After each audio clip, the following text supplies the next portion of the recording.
Hey guys, நம்ம இந்த previous year question solving videosல இருக்கோம் and இது வந்து structural geology second question from JAM 2024 question ஓகேவா. அந்த question என்ன கேட்டிருக்காங்க அப்படின்னா the thickness of a dipping coal bed measures along a vertical drill hole is 15 meter. If the dip of the coal seam is 30 degree, the orthogonal thickness of the bed is dash. ஓகேவா. என்ன கொடுத்துருக்காங்க கொஸ்டின்ல அப்படின்னா ஒரு drill holeல ஒரு core recover பண்ணாங்க இல்லையா, அதில் பார்த்தீங்க அப்படின்னா கோல் சீம் கிடச்சிருக்கு. அந்த ட்ரில் ஹோலில் கிடச்ச திக்னஸ்க்கு வந்து 15 மீட்டர்னு கொடுத்துட்டாங்க. அண்ட் அங்கே இருக்க ராக் ஃபார்மேஷன் பார்த்தீங்கன்னா எல்லாமே இன்க்ளைன்டு ஃபார்மேஷன். அதோட டிப் எவ்வளோ பார்த்தீங்கன்னா 30 டிகிரி ஓகேவா. ஸோ ட்ரில் ஹோலில் கிடச்ச ரிகவரி வேல்யூ கொடுத்தாச்சு, டிப் ஆஃப் த ஃபார்மேஷன் கொடுத்தாச்சு. நம்ம என்ன கண்டுபிடிக்கணும் அப்படின்னா அந்த ராக்கோட ட்ரூ திக்னஸை கண்டுபிடிக்கணும் ஓகேவா. இதுதான் question. So let this be the incline formation mention இந்த கொஸ்டின் ரைட். ஸோ இங்கே ஒரு 4 ஃபார்மேஷன் இருக்குது. இதில் ஒன்று கோல் சீம் அவங்க சொன்ன மாதிரி. இந்த கோல் சீமில் அவங்க என்ன சொன்னாங்க அப்படின்னா ஒரு வெர்டிக்கல் ட்ரில் ஹோல் ட்ரில் பண்ணுறாங்க. ஸோ பொதுவாக ஒரு ஃபார்மேஷனை திக்னஸை வந்து ஃப்ரம் த சர்ஃபேஸ் வெர்டிக்கலாக மெஷர் பண்ணி சொன்னீங்க அப்படின்னா அதுக்கு பேரே வெர்டிக்கல் திக்னஸ். அண்ட் அந்த ஃபார்மேஷனோட பெட்டிங் பிளேனுக்கு செங்குத்தான டைரக்ஷனில் மெஷர் பண்ணி சொன்னீங்கன்னா அதுக்கு பேர் ட்ரூ திக்னஸ். ஸோ கொஸ்டினில் அவங்க கொடுத்தது என்ன அப்படின்னா வெர்டிக்கல் திக்னஸ் தான், அது 15 மீட்டர். அது நான் வச்சுக்கோங்க, ஆல்ரெடி ஜாம் ப்ரிப்பரேஷன் வீடியோஸ் இதில் போட்டிருக்கோம், திக்னஸ் பற்றி ஒரு வீடியோ போட்டிருக்கோம், அதில் வேணால் பாருங்கள். ஒரு ஹரிசாண்டல் ஃபார்மேஷனை பொறுத்த வரைக்கும் true thickness will be equal to vertical thickness. ஆனால் இன்க்ளைன் ஃபார்மேஷனாக இருக்கும்போது வெர்டிக்கல் திக்னஸ்ங்கிறது வேறு, ட்ரூ திக்னஸ்ங்கிறது வேறு. அந்த ரிலேஷன்ஷிப்லாம் வீடியோவில் கொடுத்துருக்கேன், வேணால் கிராஸ் செக் பண்ணி பாருங்கள் அந்த வீடியோஸையும்.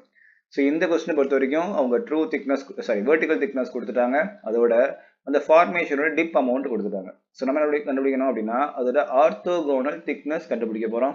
ஸோ ஆர்த்தோகோனல் திக்னஸ் அப்படிங்கிறது thickness measured perpendicular to the bedding plane. So இது ஒரு பெட்டிங் பிளேன், இது ஒரு பெட்டிங் பிளேன்.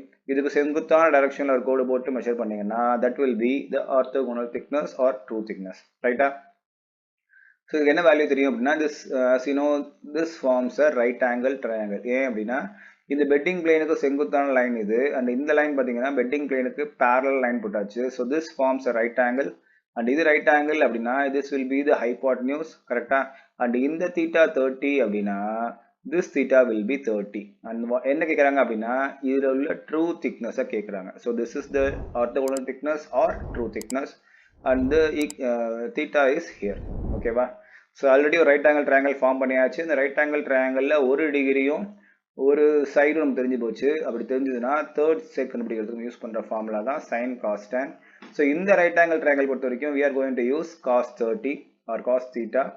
cos theta ஏன் யூஸ் பண்ணுறோம் அப்படின்னா cos theta ஃபார்முலா தெரியும், adjacent by hypotenuse. ஸோ இந்த சைடு தான் adjacent side which is called as orthogonal thickness and this is hypotenuse which is called as a vertical thickness. So இந்த வேல்யூஸை நீங்கள் substitute பண்ணீங்க அப்படின்னா cos 30 is equal to orthogonal thickness by 15 or known values right hand சைட்லையும் unknown values left hand சைட்லையும் மாற்றிங்கன்னா orthogonal thickness is equal to 15 into cos 30. Value பார்த்தீங்கன்னா 15 into 0.86 that will become 13 meters. So the orthogonal thickness or the true thickness of the coal seam is 13 meter ஓகேவா. So இப்படி தான் question solve பண்ணணும். Doubt இருந்தால் comment செக்ஷனில் mention பண்ணுங்கள். And last 2012லேருந்து நினைக்கிறேன் ஆல்மோஸ்ட் எல்லா வருஷமும் ஒரு கொஸ்டின் இந்த மாதிரியான ஃபார்மேட்டில் say true thickness, vertical thickness, dip of the formation, இந்த ரிலேஷன்ஷிப்பில் கண்டிப்பாக ஒரு கொஸ்டின் வந்துடும். ஸோ இந்த மாதிரி கொஸ்டின் ட்ரை பண்ணி பாருங்கள். இந்த கொஸ்டின் நிறைய 2 or 3 மார்க்ஸ் ஆயிடுங்க, செக் பண்ணி பார்த்துருங்க ஓகேவா. டவுட் இருந்தால் கமெண்ட் செக்ஷனில் போடுங்க. I will try to explain the upcoming video. Thank you.